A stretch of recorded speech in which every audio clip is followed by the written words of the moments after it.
ሮቤል ማለት መቤቴን ነው የምላችሁ። ሁላችሁም ሮቤል ሜንሽን አድርጉት፣ ኮሜንት ላይ ንገሩት። እንደነዚህ አይነት ድራማ ውስጥ ገብተህ እኛ ደጋፊዎችን ብታስቀይመን እግዚአብሔርን ሮቤል በጣም እንታዘባለን፣ እንቀየማለን። ያ ጥፊ አሞናል፣ አንገብግቦናል። ይሄ ልጅ የመጣው ኦልሬዲ ለገንዘብ ነው። ካንተ ጋር ፋይት ያደርጋል፣ ትጠመልለዋለህ፣ ትጥለዋለህ። ሂዶ እዛ 100 ሄክታር መሬት ተሰጥቶታል። አሁንም 100 ይጨመርለታል። ለገንዘብ ነው የመጣው። ያንተ ግን በክብር ጉዳይ ነው እያየ ነው ያለነው። አንተ ለክብር ስትል ፋይት የምር እንድታደርግልን እንፈልጋለን። እንደዚህ አይነት ተልካሻ ድራማ ውስጥ ገብተህ እኛን እንዳታስቀይመን ሮቤል፣ አደራህን ተቀበል ሮቤል። እግዚአብሔርን ከሁሉም በላይ ያንተን ፋይት ነው በጉጉት እየጠበቅን ያለው። ንገሩት፣ ኮሜንት ላይ ሜንሽን አድርጉት። ሰውዬው አረጋጋው። ለማንኛውም ያልገባህ ነገር አለ። ኤምኤምኤ ፋይት ውስጥ እንደዚህ አይነት ነገር ያለ ነው። ጥፊ ቀላል ነው፣ ቡጢም አለው።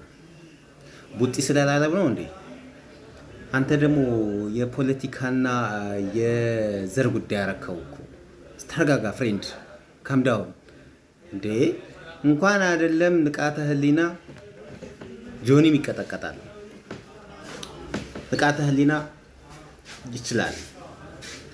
ደግሞ ልጁን አታስጨንቀው፣ አታስጠብበው። ከጥፊው ይልቅ ያናንተ ንግግር ልጁን እየሰበረው ነው።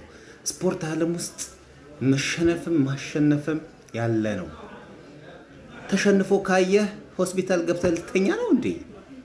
ስለዚህ አረጋጋው መጀመሪያ እንዴ። ሌላ ቦታ ነው እኛ እንደዚህ ሆይ ሆይ ብለህ ሽብር ስትፈጥር ምናየው ፎር ቤተሰብ ውስጥ። ዛሬ ይበል ብለህ ደግሞ በስፖርት ፕሮግራም ታይሚንግ መጣ። ስለዚህ እየረጋ ወተት ምን ይወጣዋል የሚባል ነገር አለ እና ተረጋጊ ፍሬንድ፣ ተረጋጊ። የበቀሉ ቤተሰብ ተረጋጋ። ለማንኛውም ንቃተ ህሊና እንጠብቀሃለን። ድል ለንቃተ ህሊና። ታሸንፋለህ ደግሞ፣ በርታለን። ማንም ቢንጫጫ እንዳሰማ፣ ተልባ ቢንጫጫ በአንድ ሙቀጫ። ይሄ የህልውና ጉዳይ ነው።